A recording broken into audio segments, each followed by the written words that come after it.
বঙ্গবন্ধু শেখ মুজিবুর রহমান স্বাধীনতার স্থপতি, কিন্তু ১৯৭৫ সালে তিনি এমন একটি সিদ্ধান্ত নিলেন যা তাকে তার রাজনৈতিক জীবনের সবচেয়ে বিতর্কিত পর্যায়ে নিয়ে যায়।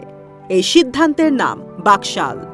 দেশ তখন যুদ্ধবিধ্বস্ত, কোটি মানুষ শরণার্থী হয়ে ফিরেছে, কলকারখানা অবকাঠামো সব ধ্বংস, কোষাগার শূন্য, আইন শৃঙ্খলা ভেঙে পড়েছে।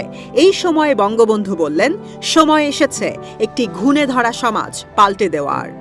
শেখ মুজিব বলেন, আমি দেশকে নতুন করে গড়ব, আমি বাকশাল করব, জনগণের সরকার করব। ১৯৭৫ সালের ২৫ জানুয়ারি বাংলাদেশের সংবিধানে আনা হয় চতুর্থ সংশোধনী। বিলুপ্ত হল বহুদলীয় গণতন্ত্র, গঠন করা হল রাষ্ট্রপতি শাসিত একদলীয় সরকার।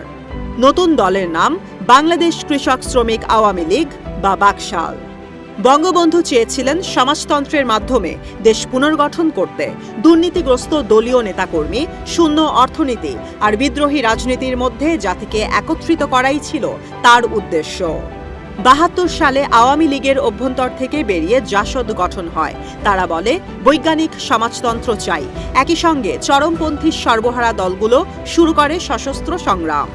ঘটে থানা লুট, খাদ্য গুদামে আগুন, সাংসদ হত্যা, এমনকি স্বরাষ্ট্রমন্ত্রীর বাড়িতে আক্রমণ। সেই ভয়াবহ সংকটে গণতন্ত্র দিয়ে দেশ চালানো সম্ভব ছিল না, তাই জাতীয় ঐক্যের প্ল্যাটফর্ম হিসেবে বঙ্গবন্ধু বাকশাল প্রতিষ্ঠা করেন। বঙ্গবন্ধুর ভাষায় এটি ছিল দ্বিতীয় বিপ্লব, যেখানে কৃষক, শ্রমিক, শিক্ষক, কর্মকর্তা সবার অংশগ্রহণে জেলায় জেলায় গভর্নর কাউন্সিল গঠিত হয়।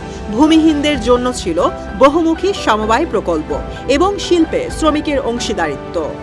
তিনি গণতন্ত্র বন্ধ করেননি, বরং বিকেন্দ্রীকরণ করে পিপলস ডেমোক্রেসি প্রতিষ্ঠা করতে চেয়েছিলেন।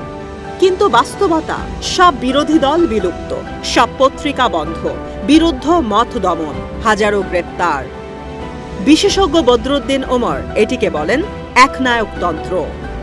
এটি ছিল ফ্যাসিস্ট শাসন, সংবাদপত্র বন্ধ, বিরোধীদের কারাবরণ। কৃষক শ্রমিক নাম থাকলেও বাস্তব সম্পর্ক ছিল না। বাকশালের আদর্শিক ভিত্তি ছিল দুর্বল। একদলীয় রাষ্ট্র গঠনের মতো সাংগঠনিক কাঠামো আওয়ামী লীগের ছিল না। গ্রামগঞ্জে জনগণের মধ্যে আদর্শ ছড়াতে পারেনি, ফলে সাধারণ মানুষ বিভ্রান্ত ও ক্ষুব্ধ হয়। বাকশাল পুরোপুরি কার্যকর হওয়ার কথা ছিল ১৯৭৫ সালের ১ সেপ্টেম্বর থেকে, কিন্তু তার আগেই ঘটে ইতিহাসের নিষ্ঠুরতম অধ্যায়। ১৫ আগস্ট শেখ মুজিব নিহত। বাকশাল বাস্তবে সফল না ব্যর্থ তা ইতিহাসের কাছে অজানা থেকে যায়, কারণ শেখ মুজিব শেষমেশ সময়টাই পাননি। এক পক্ষ বলে বাকশাল ছিল দেশকে রক্ষা করার জন্য একটি বিপ্লব, আর অন্য পক্ষ বলে এটি ছিল গণতন্ত্র হত্যার শুরু।